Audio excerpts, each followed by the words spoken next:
amee bii ak léegi ñu ngi sant yàlla bu baax parce que wax dëgg yàlla dimbale nañu ci suñu liggéey boo ko jëlee sa yoon dina gaaw di nga mën a dem fi nga mën a dem rapidement dellu si waat te doo am benn problème te yoon bi gaaw na noppale na daal macha allah.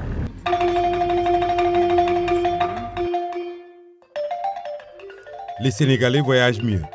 En moins d'une décennie, des routes, des autoroutes, des pistes et des ponts serpentent le pays du nord au sud, en passant par le centre.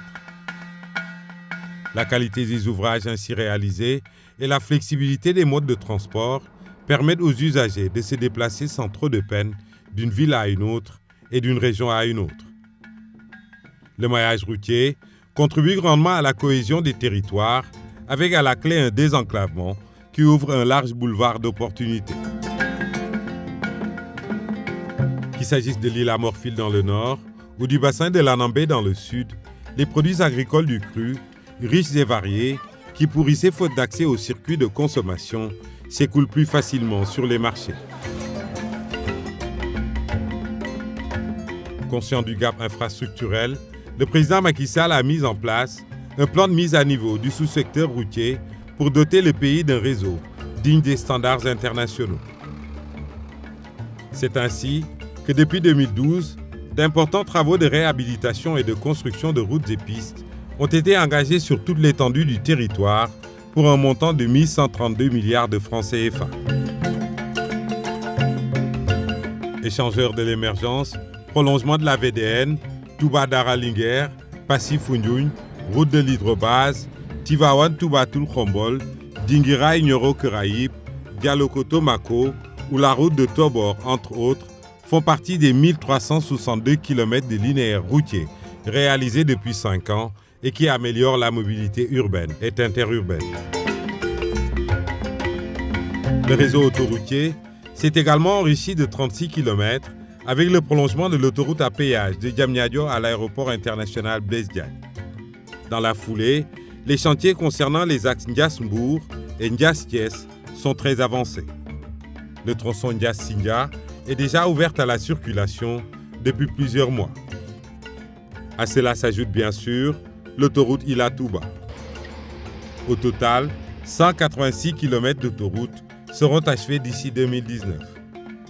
Dans le même temps, 2117 km de pistes rurales ont été réalisées en 5 ans pour stimuler le développement du transport rural, faciliter l'accès aux services sociaux de base et contribuer au renforcement des potentialités économiques. S'agissant des ponts, au nombre de 13, leur édification a permis de désenclaver et d'assurer une continuité du trafic en toute saison. 6 ponts supplémentaires sont actuellement en chantier.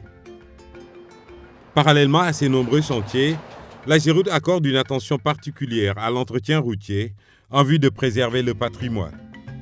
Plus de 45 milliards de francs CFA ont été consacrés au réseau routier pour relever le niveau de service. Rien qu'entre 2016 et 2017, 25 projets ont été engagés pour réaliser 810 km de routes et 685 km de pistes rurales. Il en est ainsi des 365 km qui relient Ndioum à Bakel en passant par Ourossogui pour 95 milliards de francs CFA. En fait, toutes ces infrastructures qui s'inscrivent dans le cadre des projets prioritaires en cours d'exécution font du désenclavement un axe stratégique de la politique de développement socio-économique. La VDN 3 est le point de départ d'une autoroute qui ira jusqu'à Saint-Louis, réduisant ainsi de 100 km le trajet Dakar-Saint-Louis. La route du Waalo, déjà entamée, qui dessert les contrées de l'île Amorphile, et le pont de Rosso vont à coup sûr reconfigurer le paysage du littoral pour devenir à terme la plaque tournante des échanges avec le voisin immédiat, la Mauritanie. Le pont Sénégal-Gambie, sur le fleuve éponyme, va revigorer les flux économiques et faciliter le mouvement des biens et des personnes. Tant au nord qu'au sud, le Sénégal se massifie grâce à ses ouvrages et affiche de réelles ambitions émergentes.